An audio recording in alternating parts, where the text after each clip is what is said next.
Hello everyone, Paul Stechik with NEPSI and welcome to Tech Talk session number 26. Today's topic is the hybrid STATCOM. I have to first do some housekeeping things. Don't forget PDH credits.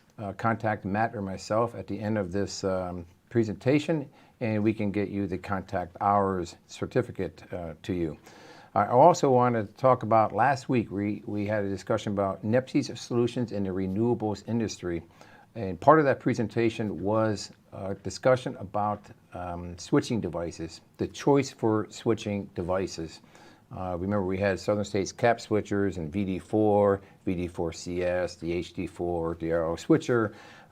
In that slides, we had shown in the bottom in small text the lead time for the Southern States cap switcher.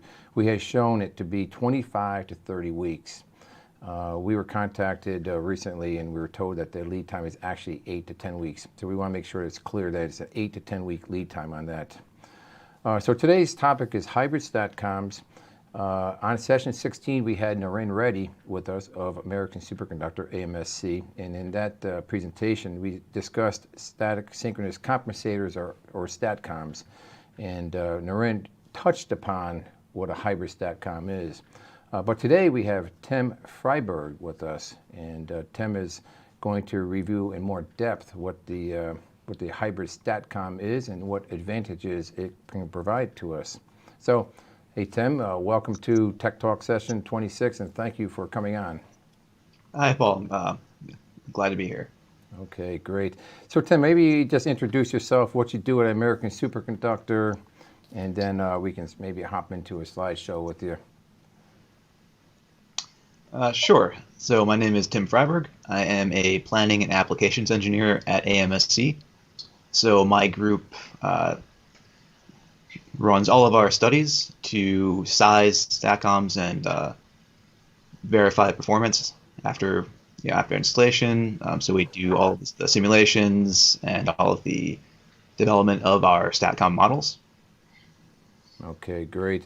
So you do planning studies, low flow, maybe short circuit, dynamic studies, things like that, right? Is the types of studies? Yes, load flow, dynamics, harmonics, stability studies. We don't. Oh, sorry, go ahead. Yeah, no problem. Sorry about interrupting. What programs are you guys actually using? What are the software packages that you use? So we generally use whatever softwares our customers are using. Our most common packages are PSCAD and PSSE. And we also use Dixieland Power Factory and PSLF sometimes. And those are the kind of the main transmission level softwares. And then we also use SIME, Synergy, and Windmill as far as distribution softwares go. Wow. Okay. Well, so a lot of different software packages. So at our here we use ETAP and SKM and Easy Power, but none of those larger packages like PSSE.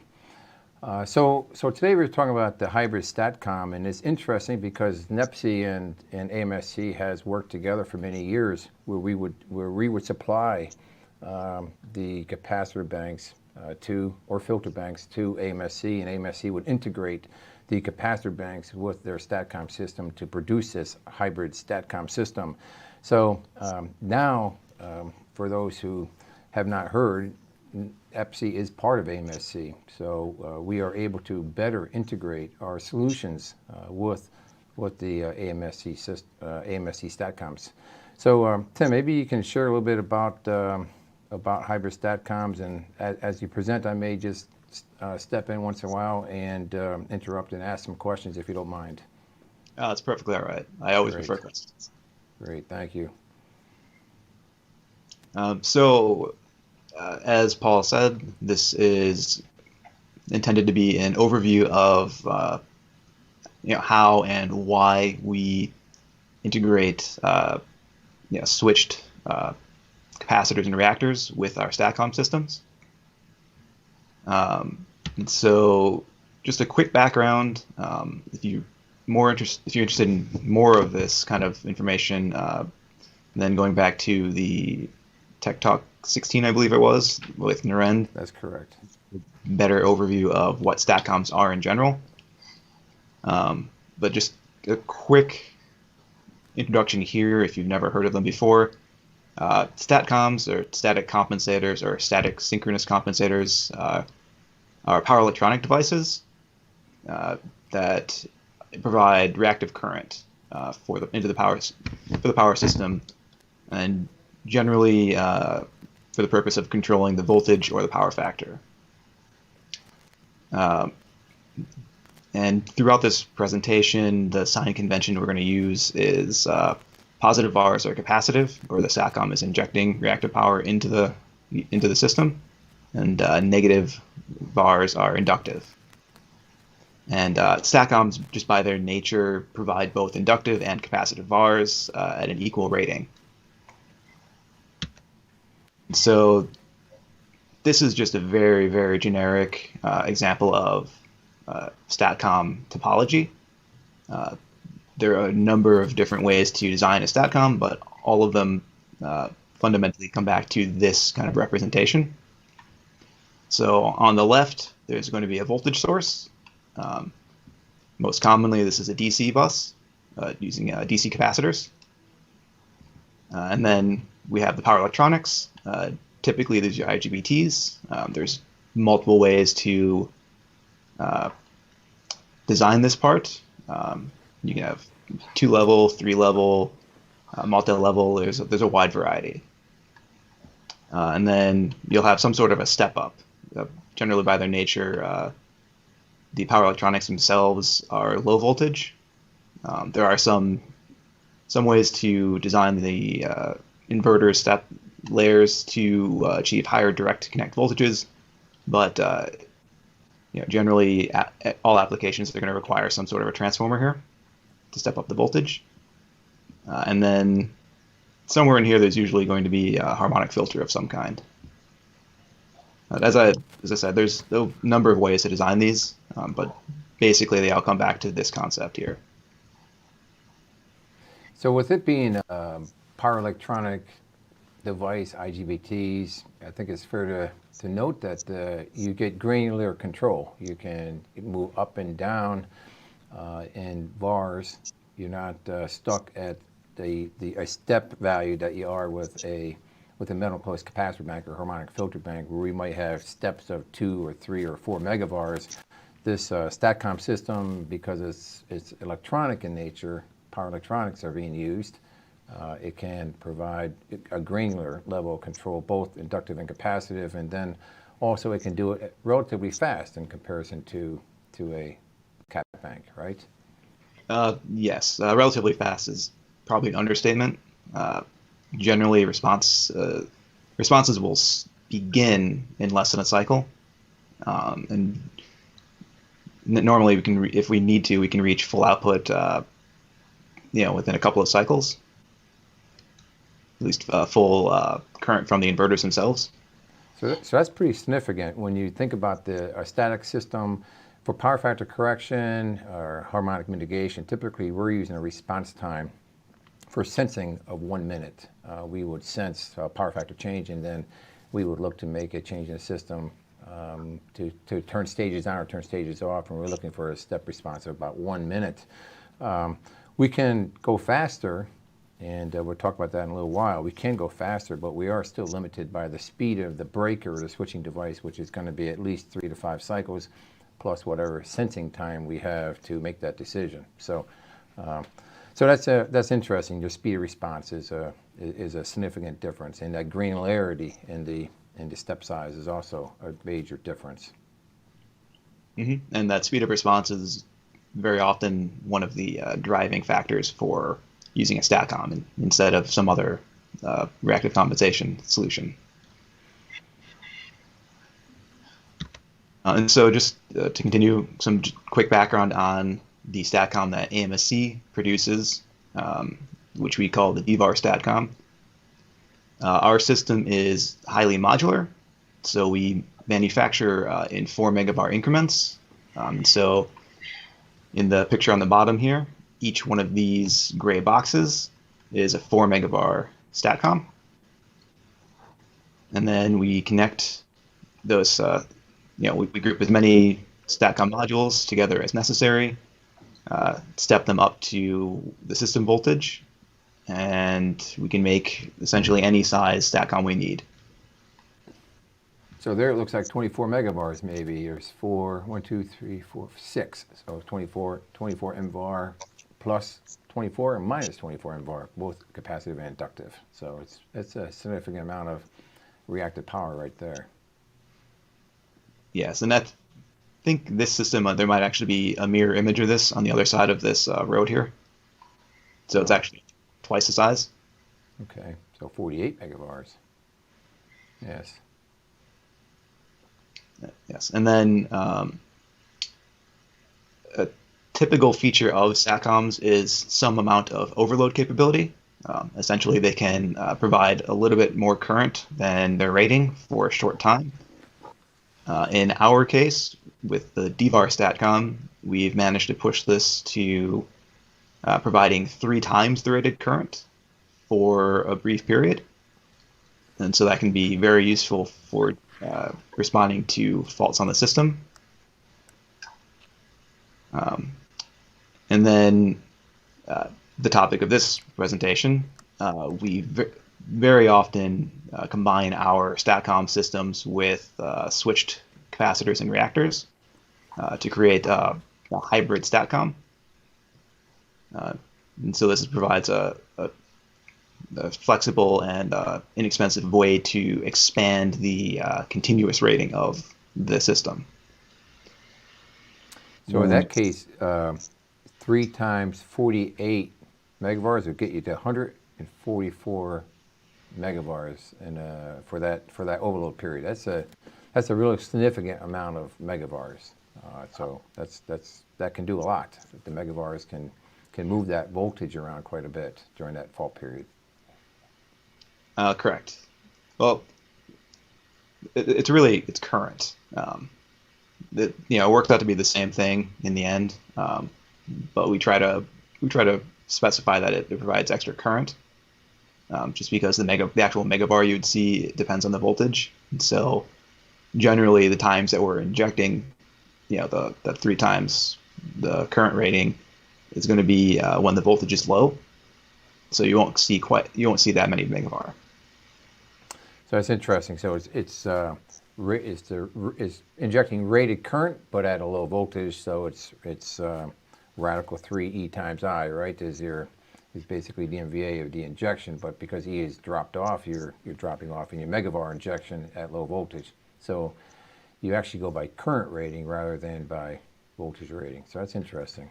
Correct, and that's a big difference between STATCOMs and something like a capacitor bank or an SVC, something that relies on the impedance, because you're going to be, with a capacitor bank, you're affected by the square of the voltage, so you lose many more megavar as the voltage drops.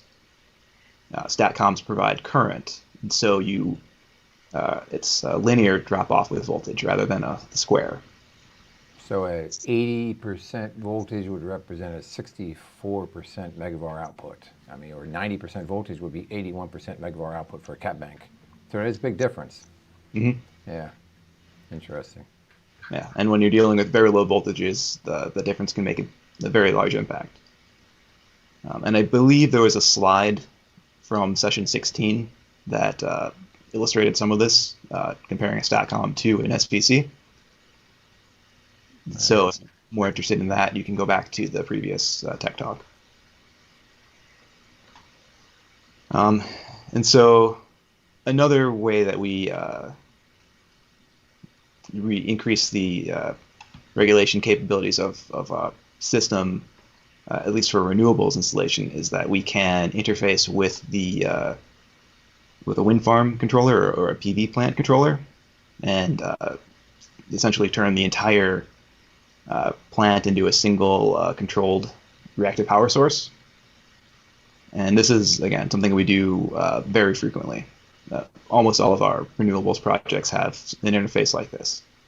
So maybe I should interject just a little bit. The inverters used in the PV photovoltaic plants, the inverters and the turbines, they all can act also sometimes as a reactive power source, and that's why you need to have this communication. Am I correct on that? That you're looking to create one basically unified reactive power source, and that includes the inverter systems associated with the turbines or the photovoltaic inverters, right? That's basically what's going on here, and you want that to communicate with the STATCOM at the same time because they can work together also. Correct. Generally, it's most advisable to have a single controller rather than trying to have the STATCOM operating independently of the wind plant controller. There's just generally going to be fewer issues with negative control interactions. Right. So yeah, it's interesting. So a lot of technology built into that control unit. I mean, if right, it's fair to say there's a lot of technology built into your control unit. You get the power electronics, but you got the controller, which is making the decisions: do you turn reactive power on or off? Right? Yeah, correct. Yeah, interesting. So, yeah, here's the next few slides are just some examples of systems that we have out in the field. So they're all smaller than the system in the previous slide, but just some examples of kind of give you an idea of the layouts and the footprints that we can fit the STATCOM into. And so in this case, again, we're using these 8 MVA transformers to connect 2 of the STATCOM modules. This is a more compact design than using individual step-up transformers. And they're not shown here, but there are actually a couple of cap banks, switched cap banks, being controlled by this system. And then here's another smaller system showing the single 4 MVA step-ups. And again, they're not shown in this picture, but there are, I think, 4 cap banks at this site that are being controlled by the D-VAR system. And then here is just another shot of 4 MVA STATCOMs with individual step-up transformers. And here you can actually see capacitor banks with, I believe, harmonic filters or tuning reactors. And this one is very clearly at a wind farm. You can see the turbines off in the distance. And I mentioned before that the STATCOMs in general and the D-VAR STATCOM in particular can run in an overload condition. And so in our case, for the D-VAR STATCOM, we can provide up to 3 times the rated current for 2 seconds, which can be very useful in achieving significant support during dynamic system events, so particularly faults, voltage sags. And generally this can let you use a smaller base rated STATCOM to achieve your intended result, rather than using a larger STATCOM with less overload or using SVC or switch cap banks or something like that. And then really the limit here is a thermal limit. So we can, if we're not using the full amount of overload, we can actually run in the overload condition for longer. So if you're running only at 2x, at 2 times rated current, you can maybe run for 20 or 30 seconds, which can be still be useful for something like a motor start, where it's going to take longer than 2 seconds, but maybe only 5 to 10 seconds for the motor to fully start, in which case you can still use some overload and keep the size of the STATCOM down. So in terms of the this 3.0, this 3 per unit overload rating, is it fair to say that this is not consistent across all suppliers of STATCOM systems? Is it changed from one supplier to the next? Is this a key factor that should be considered when purchasing a STATCOM system? Generally, it will change. But generally, many of the other designs, just the topologies of the inverters themselves, and the way that they're cooled, will result in a lower amount of overload. So usually something up to maybe 1.5 is typical. All right, so that's pretty significant. So it's part of it should be part of the decision-making process when evaluating one vendor to another vendor's STATCOM system, because not having that 3 per unit overload rating might force you into a larger STATCOM, which of course would have a higher cost, right? So it's worth the taking the time to evaluate one STATCOM system to the next. Yes, and then considering why you need the STATCOM in the first place. So particularly, this is, as I said before, this is useful for shorter events. So if you only need a certain amount of current for a second or two in response to a low voltage, then this is perfect. You can keep you can use the overload rating and keep the base STATCOM size much lower.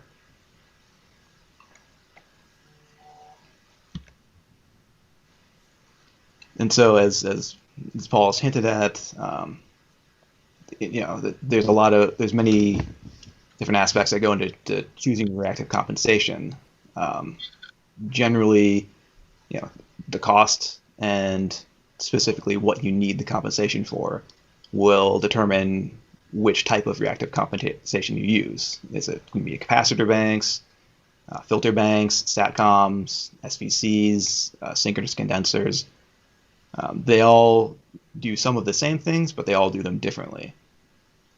And so when we're looking at renewables in particular,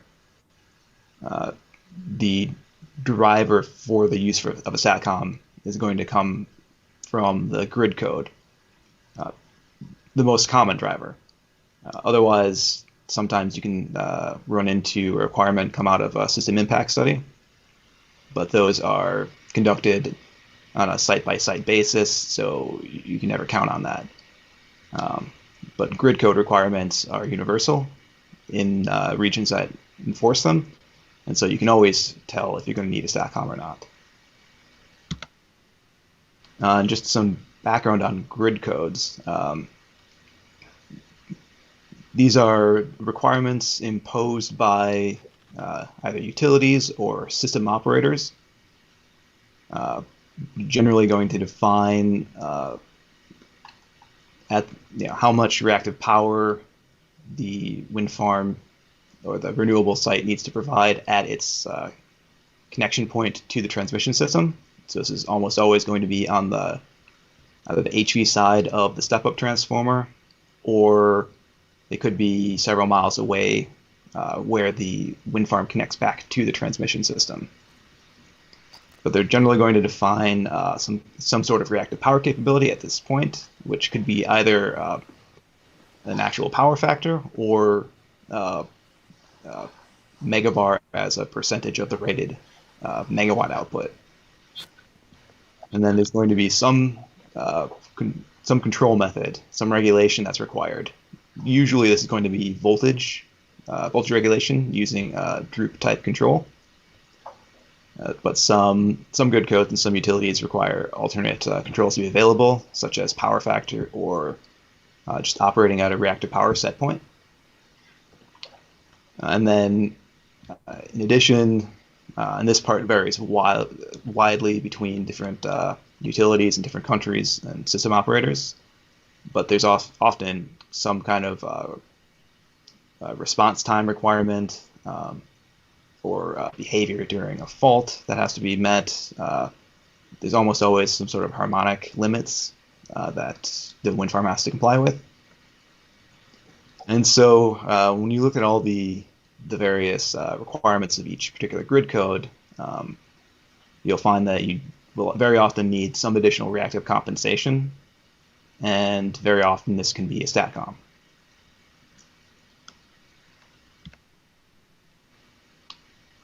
And so, as I mentioned before, there's some very typical requirements that show up in grid codes.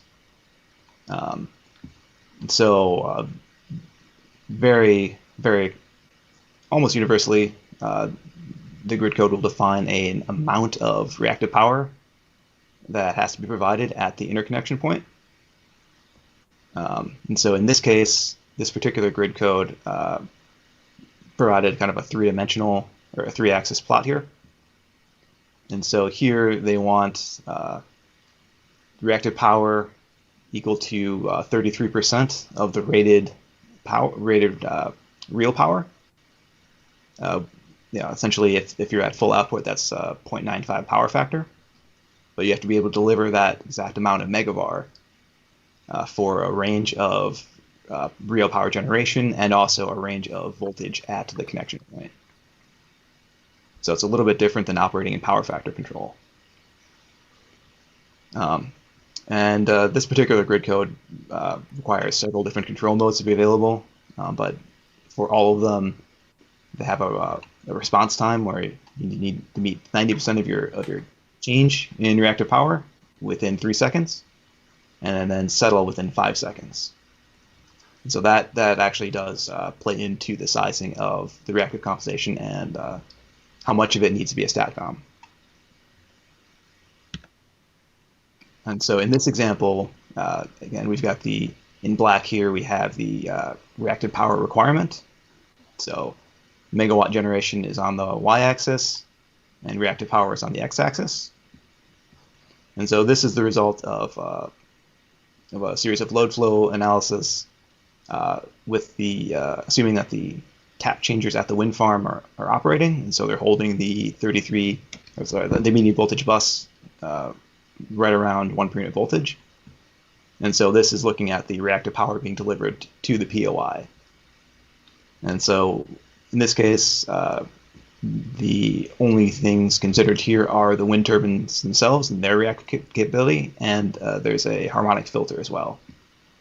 And you can see that over the range of voltages, so this red curve here is the capacitive output, and this is being measured with the connection point voltage at 0.95. And then blue here is inductive, measured when the voltage is at 1.05. And so you can see here that when the wind farm is at relatively high generation, it'll have a shortfall in capacitive megavar up to about 10 megavar. And then when you get to around half, 50% output here, there's also a shortfall in the inductive megavar. And so clearly some kind of reactive compensation is needed here. And in this case, because of that speed of response requirement, we had to consider using a STATCOM, as particularly a hybrid STATCOM, because of to meet the speed of response requirement and also meet the same granularity. So the step sizes of the capacitor banks in order to provide a granular enough response would have required too many cap bank steps, and so they would have never met the speed requirements. So maybe I'll jump in for a second and just talk about that for a moment, Tim.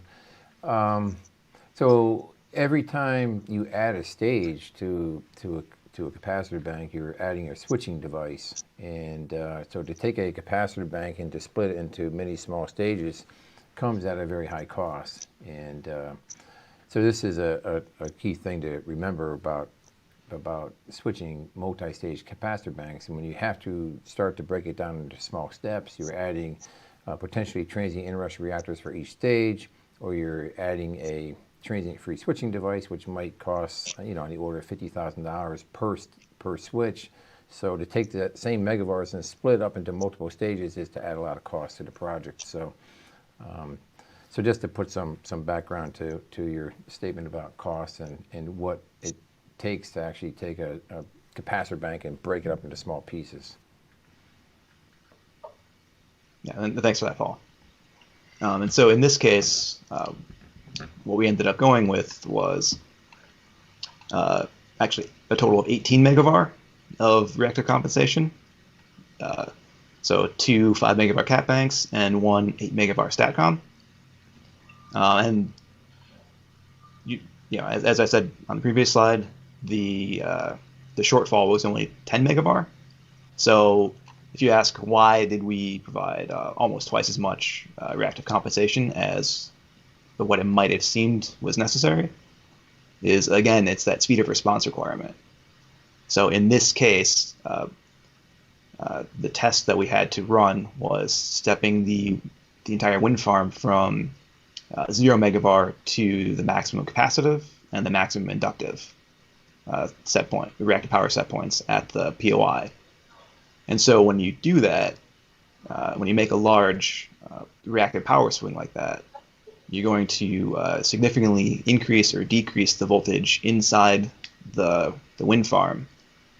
And this is going to be on a scale far too fast for typical LTC operations. And so so very often all wind turbines have some sort of steady state voltage limits, typically plus or minus 10% at their own terminals.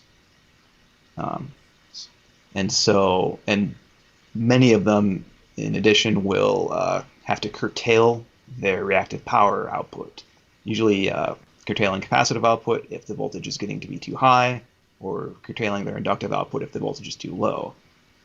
And so when you make these large set point changes, you can actually start running into those limits, and you start getting fewer megavar out of the wind turbines than you would expect if they were at operating close to 1 per unit voltage. And so in this case, we actually had to add more VARs with our hybrid STATCOM to make up for the fact that we were losing capability from the turbines due to the high and the low voltages. But here, in this case though, we were supplying an 8 megavar STATCOM for out of a total of 18 megavar. So that lets us basically a little bit more than double the size of our reactive compensation range, at least in the capacitor direction, at a significantly lower cost than going with an 18 megavar STATCOM. That would have driven up the cost of the project significantly. And so, again, this is just that same reactive capability plot from before, but now with the 18 megavar hybrid STATCOM. As I said before, on this plot, because this is the load flow calculation assumes that the tap changers on the main transformers are operating. It might look like this is too much reactive compensation, but when you actually run these simulations and you don't allow the taps to operate because of the loss of megavar from the turbines, because of high voltage, you actually pretty much end up right on the requirement.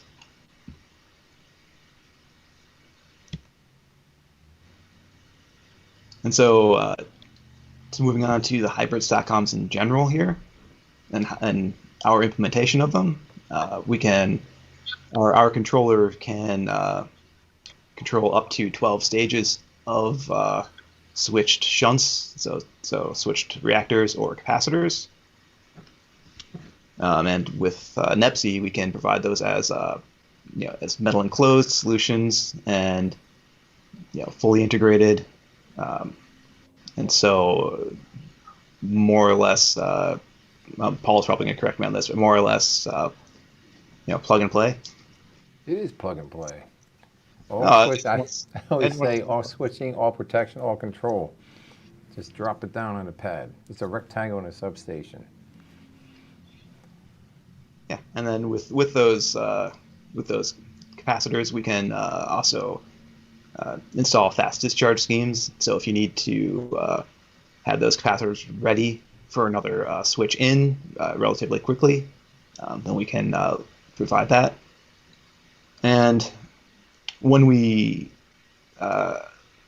controlling capacitors and reactors with the STATCOM, We do something that we call soft switching, which I'll get to in a few slides here. And with that, we do actually have a recommended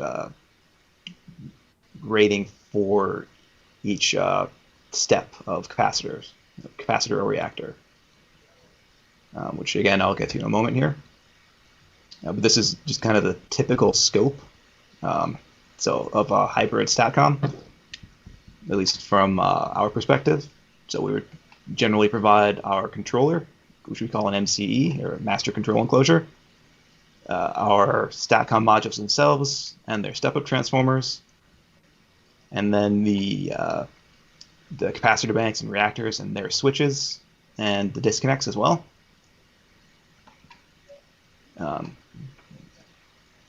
Just a typical example here. And I think I'll let Paul take over for a few slides here. Yeah, examples of actual capacitors.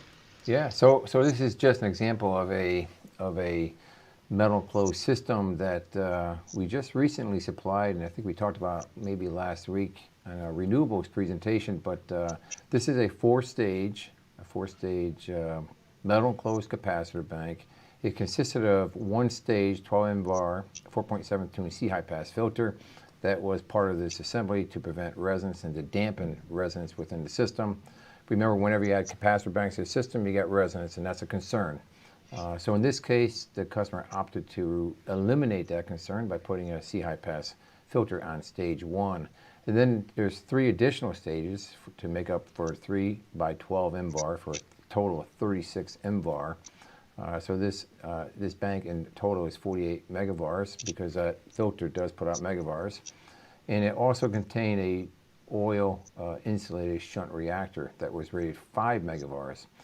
So this system has all switching protection control built in, and it can be easily integrated with the AMSC STATCOM. It's a total of 5 switching shunts, as noted by Tim. So this is an example of a system that could be integrated with their STATCOM system.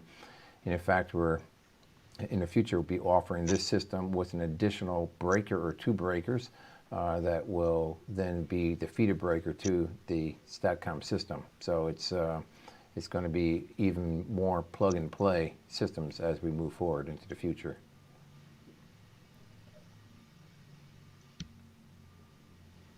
So here we go. Thank you, Tim.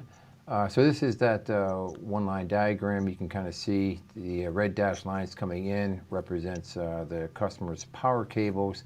And again, those power cables could be, the power could be supplied to this equipment either through roof bushings or through the bottom by cables. You can see there's a set of PTs in there, lightning arresters. There's 2 disconnect switches that feed main bus bars across the top. To the far left is a C high pass filter. And then we have 3 stages of 12 MVAR, the capacitors. That blue dashed area represents what we would call the filter ready concept, and we firmly recommend that that renewables always purchase capacitor banks as filter ready, because you never know if a harmonic problem will exist in the future or after you install your turbines or PV inverters. And then finally, to the far right is a shunt reactor bank with a switching device built into it, and also an RC snubber to prevent reignition during switching. So this is an example of a fully integrated solution, and again, we'll be maybe potentially adding an additional breaker into this lineup to then supply the STATCOM. So back to you, Tim, I think. Yes. Yes. As I mentioned before, with the grid codes, there can be a variety of controls that are required. Our experience has led us to develop, control modes that meet all of those requirements. So the typical, what we call regulation or slow control, so this would be when the network voltage is within the kind of the normal operating range, so generally plus or minus 5% or plus or minus 10%. And so we can operate in voltage control using voltage group, in power factor control or reactive power control. And then we also implement a separate what we call transient or fast control mode to respond to transient events on the system, on the transmission system. So this is a fault typically. And again, we can operate either in voltage control, essentially the same voltage group type control as with regulation. We can also operate in a reactive current control. This is a requirement becoming more common for renewables, where instead of just responding however your equipment would normally respond, you actually have to provide an incremental amount of reactive current during a fault based on the drop in voltage. And then we also can provide some amount of negative sequence, voltage negative sequence correction.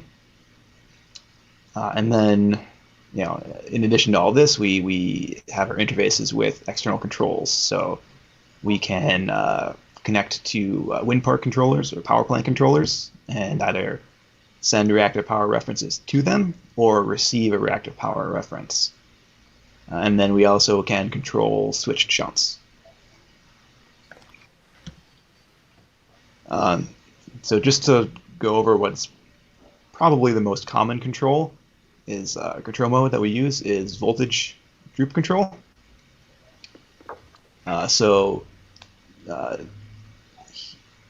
Essentially, this is a method of operating in voltage control, but reducing the risk of fighting against other controllers in the area. So the idea is that the droop is this, in this figure here on the right, the droop are the blue diagonal lines. Essentially, they are, you can think of them as allowed error from your voltage target. So instead of trying to hold the voltage target exactly and using as many megavar as necessary, you allow some amount of error.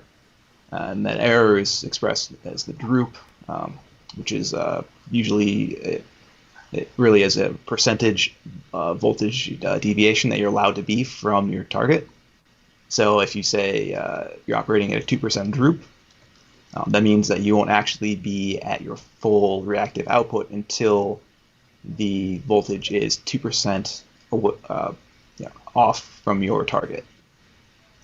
And again, this just allows multiple controllers to operate in the same area or even regulating the same point, and without trying to fight or hunt against each other. This is very, very common for wind farms. Every grid code requires this method of operation. And so in our case, we do this regulation based on the positive sequence voltage. And we can set independent, basically low, what we call boost and buck profiles. So boost is low voltage operation. You're injecting capacitive megavar and trying to boost up the voltage. And buck is inductive operation at higher voltages. So you're trying to, you're absorbing reactive power and trying to buck the voltage down. And we do all this, this is kind of a profile here with dead bands, adjustable dead bands, and hysteresis on the response and the adjustable droops. And then we also implement secondary voltage limits to, in some cases, prevent someone from setting a very incorrect voltage target. So somebody makes a fat-fingered mistake and enters 1.5 per unit instead of 1.05. You would not want to accept that. So we have some protections to prevent that. And then we also try to, because as I mentioned before, usually these requirements, the grid code requirements and the actual regulation needs to be done on the primary side, on the transmission level. But you also want to avoid, as you regulate that voltage, you want to avoid driving the voltage on your secondary bus too high or too low. Again, which can be because the LTC operation is too slow, or you might not have an LTC. And so we have some secondary protections to avoid any issues there. So yeah, moving on to specifically how we control switched capacitors and reactors. As mentioned before a few times, the idea is to extend the reactive power range of the STATCOM system using effectively cheaper megavars. And so with that, we always want to reserve the STATCOM itself for the fast response to events on the system. And if the output is going to be held at a high level for several seconds or minutes or hours, you don't want to run the STATCOM at a high output and reduce your capability to respond. So we use the shunts to offload the reactive power from the STATCOM to the external resources here. And so we make all of our switching decisions based on the output of the STATCOM itself. And we use an inverse time versus current curve. So the higher the STATCOM output, the sooner it switches a cap bank or a reactor.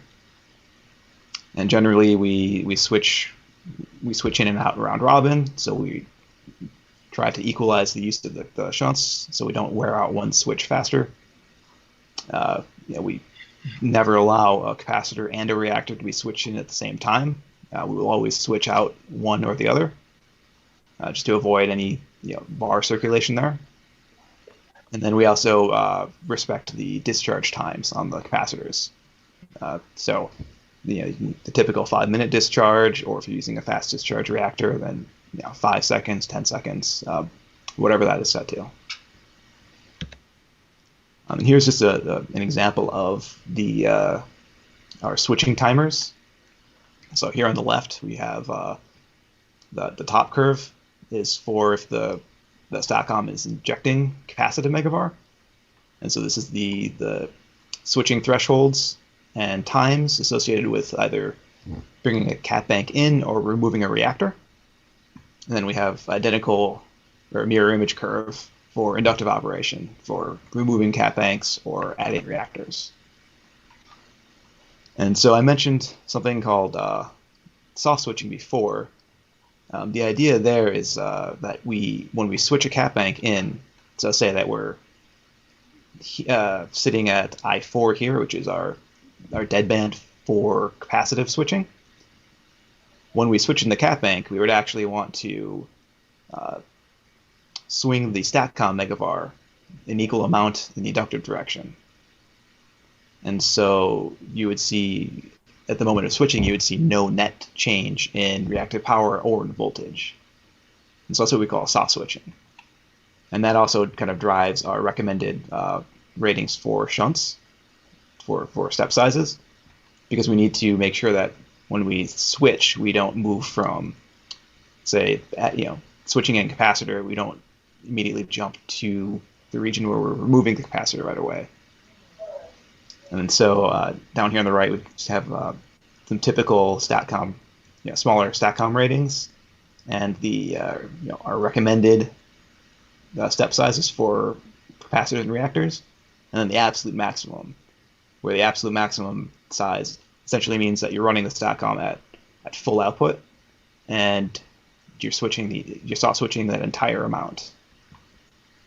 So there's always going to be an upper limit there. And that's not to say that we can't switch larger shunts. We can. We just can't use the soft switching. And so you would see the full megavar step and the full voltage step from that switch, that switching event. And here is an example of a capacitor switch that actually shows the soft switching. And so this is an actual field recording showing the three-phase voltage waveform. So that's the red, green, and yellow curves here. The positive sequence voltage which is the blue curve, and then the current output of the STATCOM, which is the purple curve. And so here in circled is when the capacitor actually switches in. And so you can see there's a bit of a transient in the voltage, which is the inrush into the capacitor. And before this, the STATCOM itself is running at basically at 1 per unit output, so at full capacitive injection. You can see you have this switching transient from the capacitor, and then shortly afterwards, the STATCOM output itself actually steps all the way down to inductive operation, so to maybe 40% inductive. And you can see in the blue, the positive sequence voltage, it's essentially the same before and after the capacitor switches. So there's been no net change in voltage. And so this is a perfect example of soft switching here.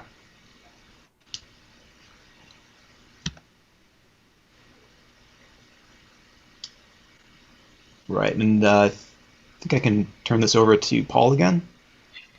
Yeah, so I took the liberty to develop a few slides, and so this one here is just a STATCOM, 8 MVAR STATCOM, and this red band area kind of represents the continuous megavar output, and then you kind of got what these look like airplane wings almost, or represent the overload capability of the STATCOMs. There's a cool-off period that's about 5 minutes between each dynamic period. So remember, you have I think the dynamic period is 3 times for 2 seconds, and then it slopes off from there. And you need about a 5-minute cool-off period before a dynamic event can occur again if you've used up that full 2 seconds of overload rating at 3 per unit.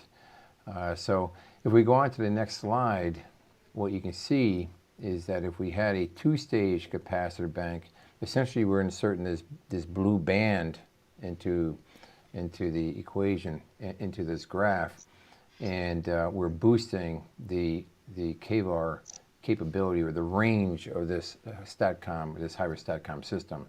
So more megavars, and so this is graphically how I wrap my arms around this concept of the hybrid STATCOM. Still got that same break between dynamic periods. You're switching in the capacitor banks, and that's therefore extending the upper end of your reactive compensation. Because we only have capacitor banks here, the bottom side, the inductive side, has not changed. So if we flip to the next slide, and again here we still got those same 2 capacitor banks, each rated 8 MVAR. No, each rated 6 MVAR, but then we have the 4 MVAR shunt reactor. So we've increased the band of that blue area, and we've increased the overall operating range of this hybrid system. This is kind of the way I wrapped my arms around this hybrid concept, and I decided to develop some slides for it. And you can kind of see the STATCOM is off to the right. And this is really what we're looking to further integrate into the future now that AMSC and NEPSI are one company. We're showing that STATCOM is being fed from a feeder breaker within our system. The benefit of that is that we have one point of entry into our equipment. We got the capacitor and reactor stages, and then we got the STATCOM stage, or multiple STATCOM stages that we'll be including at the end. And we actually can further develop this system, which I don't think I have a drawing for, but we could technically add the collector system feeder breakers.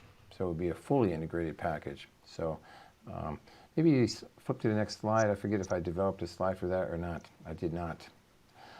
So here's a layout of that system, an 8 MVAR STATCOM with 3 stages of 4 MVAR for, in this case, we were doing drawings, I think, for a harmonic filter bank, and this is how that layout would look. We'd have a full metal closed system with all switching protection control built in, and then off to the side you would cable over from a feeder breaker within our gear off to the STATCOMs. So it could be multiple STATCOM systems or just one feeder breaker that would feed them all. So this is really becoming more of a drop-in solution from where it was before. Remember, NEPSI only builds metal closed solutions which contain all switching protection and control. We're not a company that supplies the open air systems. So it would be one incoming feeder from the customer, and then there'd be an outgoing feeder. So the interconnect requirement would be the red cables feeding the STATCOM plus the connection to our system from the main transformer. So see what's on the next slide. Maybe, oh, okay, conclusions. You want me to go through this conclusion, or you want to list it out? You're on a roll. Go ahead. So, all right. So if a STATCOM is required for your project, determine if it is possible to use a conventionally switched capacitor bank or a harmonic filter bank or a shunt reactor bank to reduce the overall cost of the project. It's important to note that STATCOMs by themselves are more expensive than a harmonic filter system, more expensive than capacitor banks. In fact, capacitor banks are the least costly solution, then harmonic filters, and then STATCOMs fall into place. Typically, developers are looking for the low-cost option. They will not go out and purchase a STATCOM unless it's necessary or unless it's cost justified. So our recommendation, though, is that you always come to us and say, hey, does a hybrid solution make sense? Is there a way to reduce costs? And this is something that we can answer now. Either come to AMSC or come to NEPSI, and we'll get you connected with the right people. And as a reminder, PDH contact hours, the code is 123. You can send an email to myself, paul.stedgick@nepsi.com, or send one to Matt, and we will get you those contact hours. So I think we're getting close to the end. We're going to go to a questions session. We're going to go offline for just a moment, put up the question screen, review the questions. Tim and I will review the questions, and we'll come back and answer those questions in just a moment.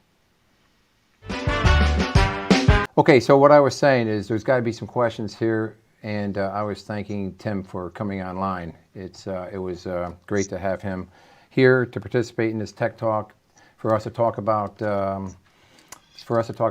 impact studies, grid code compliance, good stuff I have not been involved with personally. So if you got questions in the future, feel free to reach out to Tim and to their planning team in regards to impact studies and the operation of these STATCOM systems. So Tim, I know it's a lot of work to do these presentations. I appreciate you coming on. Not a problem, Paul. Yes, all right, great. And so next week, we're going to be talking about, we're going to be walking back out to the factory floor and doing some cool stuff. And one of those things I think we're going to start doing is start to walk through the components of metal closed capacitor banks, harmonic filter banks. We're going to kind of start at the incoming compartment, start working through the equipment. And so we'll be talking about current transformers, the incoming current transformers, the first set of CTs that you go through to get into our equipment. It will be a very interesting presentation because we're going to walk through the different types of current transformers that we typically put in our equipment, how they operate. We'll even hook one up to a test instrument and show you what happens when you open circuit a CT. You know, you got this rule. They always say, don't open a current transformer secondary. Well, we're going to do that in our shop. We're going to show you what happens and tell you and teach you why you don't want to open circuit a CT. And then we're probably going to be talking about lead length also, lead length. How far away from the, say, the main service entrance that you can connect your power factor controller, that distance, how far away? Is it 100 feet, 200 feet? We're going to talk about that calculation, how you do the calculation, how you calculate the burden and lead length, and how far can you connect that CT. And so hopefully it'll be some good practical learning, a little bit of stuff on the factory floor, which is always fun. We even show maybe a little bit of arcing with this secondary CT opening circuit. So we hope to see you then. And once again, Tim, thank you for coming on. And again, not a problem, Paul. Yeah, we'll see you. I see you.